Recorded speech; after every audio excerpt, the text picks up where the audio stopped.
Hello everyone, आज हम लोग पढ़ने वाले हैं क्लास 12 की इतिहास की बुक से चैप्टर नंबर 7 एक साम्राज्य की राजधानी विजयनगर की पार्ट 6। पिछले क्लास में हमने पार्ट 1 से पार्ट 5 तक कंप्लीट कर लिया है। अगर आपने वो वीडियो नहीं देखी है तो आप प्ले लिस्ट में जाकर देख सकते हैं। तो चलिए शुरू करते हैं आज की क्लास। ये चैप्टर मैंने पार्ट वाइज डिवाइड किया है क्योंकि मुझे आपको लाइन बाय लाइन भी समझाना है। आप जब अच्छी तरह से समझेंगे तो आप अपने एग्ज़ाम्स की प्रिपरेशन अच्छी तरह से कर पाएंगे। और मैंने लाइन बाय लाइन इसलिए समझाया है, शॉर्ट में मैं चाहती तो समझा सकती थी, लेकिन लाइन बाय लाइन मैंने इसलिए समझाया कि कोई भी पॉइंट आपका ना छूटे और आप इजीली, बहुत सारे ऐसे क्वेश्चंस के आंसर होंगे जो आप जब समझ जाएंगे इस चैप्टर को तो आप इजीली उनका बिना रटे ही आंसर दे पाएंगे। तो चलिए शुरू करते हैं आज की क्लास। इस चैप्टर में हम पढ़ रहे हैं विजयनगर के बारे में। अब हम पढ़ेंगे जल संपदा के बारे में, यानी कि विजयनगर की जल संपदा कैसी थी। विजयनगर में पानी के बारे में पढ़ेंगे कि वहाँ पर पानी किस तरह से अवेलेबल थी। विजयनगर की भौगोलिक स्थिति के विषय में सबसे चौंकाने वाला तथ्य तुंगभद्रा नदी द्वारा यहाँ निर्मित एक प्राकृतिक कुंड है। कुंड का मतलब होता है हौज। विजयनगर की भौगोलिक स्थिति किस तरह से थी? भौगोलिक स्थिति का मतलब सबसे पहले जान लेते हैं कि भौगोलिक स्थिति क्या होती है। जब कोई देश होता है उस देश में कहाँ पर्वत है, किस तरफ मैदान है, किस तरफ नदियाँ हैं, किस तरफ जंगल है, किस तरफ रेगिस्तान है, ये उसकी अपनी एक भौगोलिक स्थिति होती है। विजयनगर की जो भौगोलिक स्थिति थी उसके विषय में सबसे चौंकाने वाला बात जो ये था कि तुंगभद्रा नदी थी। तुंगभद्रा नदी एक निर्मित करती थी प्राकृतिक कुंड, यानी कि तुंगभद्रा नदी द्वारा यहाँ निर्मित एक प्राकृतिक कुंड है, यानी कि इसे लोगों ने नहीं बनाया है, बल्कि ये प्राकृतिक कुंड है, प्राकृतिक हौज है।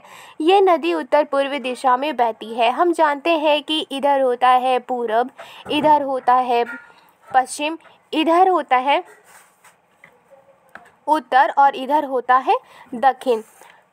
जो ये नदी है वो उत्तर पूर्व दिशा में बहती है। आसपास का भूदृश्य रमणीय ग्रेनाइट की पहाड़ियों से परिपूर्ण है जो शहर के चारों ओर करधनी का निर्माण करती सी प्रतीत होती है।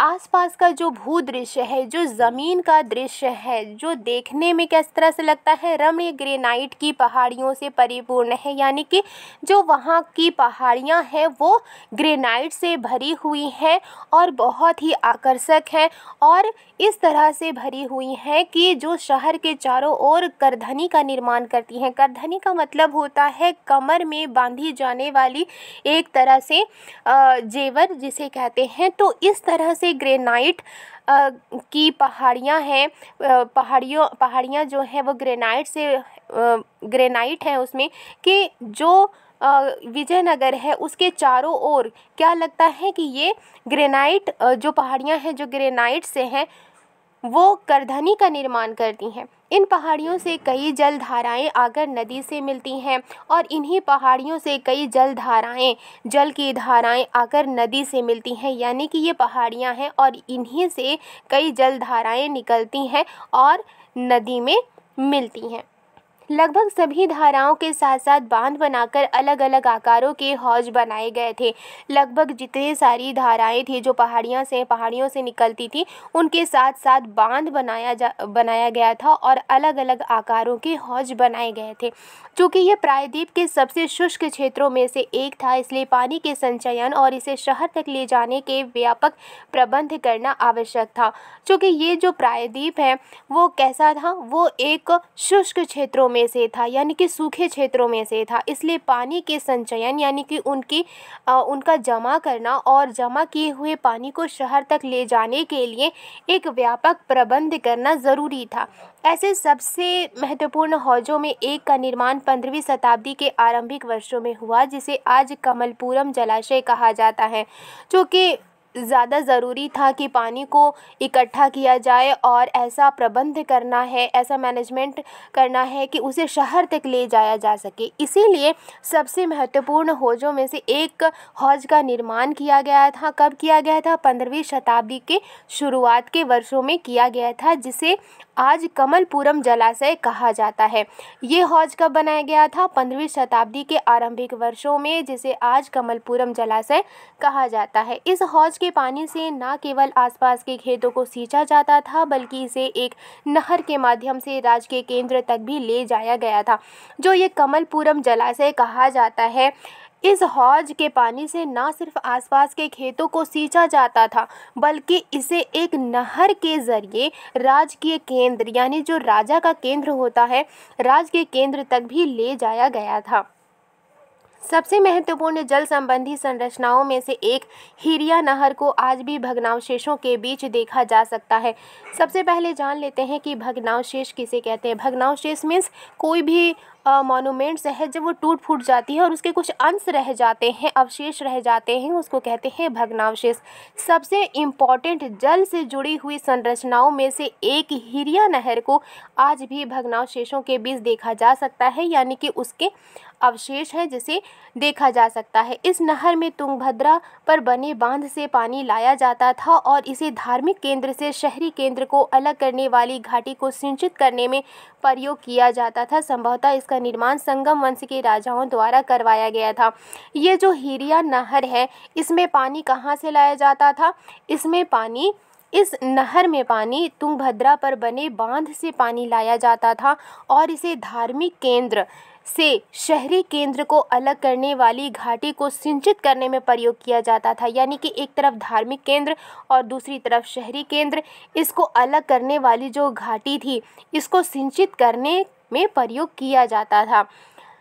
संभवतः इसका निर्माण किसने किया था? संगम वंश के राजाओं द्वारा इसका निर्माण करवाया गया था।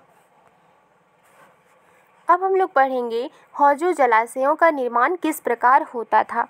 कृष्णदेव राय द्वारा बनवाए गए जलाशय के विषय में पेश लिखता है। चूँकि कृष्णदेव राय एक प्रसिद्ध राजा थे, उनके जरिए बनवाए गए जलाशय के विषय में पेश लिखते हैं। राजा ने एक जलाशय बनवाया 2 पहाड़ियों के मुख विबर पर, जिससे दोनों में से किसी पहाड़ी से आने वाला सारा जल वहां इकट्ठा हो। राजा यानी कि कृष्णदेव राय ने क्या बनवाया था? जलाशय बनवाया था और 2 पहाड़ियों के मुख विबर पर उन्होंने जलाशय बनवाया था, जिससे कि दोनों पहाड़ियों में से आने वाला सारा जल उसमें इकट्ठा हो। इसके अलावा जल 9 मील लगभग 15 किलोमीटर से भी अधिक की दूरी से पाइपों से आता है, जो बाहरी श्रृंखला के निचले हिस्से के साथ साथ बनवाए गए थे। और इसके अलावा पानी 9 मील यानी लगभग 15 किलोमीटर से भी ज़्यादा की दूरी से पाइपों से आता था, जो बाहरी श्रृंखला के निचले हिस्से के साथ साथ बनाए गए थे। यानी कि बाहर की जो श्रृंखला थी उसके नीचे के हिस्से के साथ साथ बनाए गए थे। ये जल एक झील से लाया जाता है, जो छलकाव से खुद एक छोटी नदी में मिलती है। और ये जो पानी है जिसे लाया जाता था पाइप के ज़रिए, ये जो पानी है वो झील से लाया जाता था, जो छलकाव से खुद एक छोटी नदी में मिलती है। छलकाव मीन्स कि वो खुद से ही, छलकाव मीन्स पानी का उछलना, तो छलकाव से ही वो खुद एक छोटी नदी में मिलती है। जलाशय में 3 विशाल स्तंभ बने हैं, जिन पर खूबसूरती से चित्र उकेरे गए हैं। ये ऊपरी भाग में कुछ पाइपों से जुड़े हुए हैं, जिनसे ये अपने बगीचों तथा धान के खेतों की सिंचाई के पानी लाते हैं। पेश लिखते हैं, जलाशय में 3 विशाल स्तंभ बने हैं, जिन पर खूबसूरती से चित्र उकेरे गए थे। ये ऊपरी भाग में कुछ पाइपों से जुड़े हुए थे, जिनसे ये अपने बगीचों तथा धान के खेतों की सिंचाई के पानी लाते हैं। उन्हीं पाइपों से पानी लाते हैं और धान के खेतों बगीचों में पानी से सिंचाई करते हैं, धान के खेतों में पानी से सिंचाई करते हैं। इस जलाशय को बनाने के लिए इस राजा ने एक पूरी पहाड़ी को तुड़वा दिया।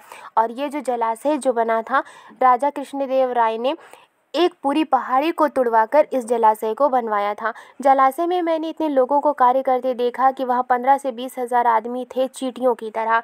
पेश लिखते हैं कि जलाशय का जब निर्माण हो रहा था, जलाशय में जो लोग काम कर रहे थे, उन्होंने कितने लोगों को देखा था? वहाँ 15 से 20 हज़ार आदमियों को देखा था वहाँ काम करते हुए, और वो चींटियों की तरह थे। यानी बहुत सारे लोग मिल करके जलाशय का निर्माण कर रहे थे।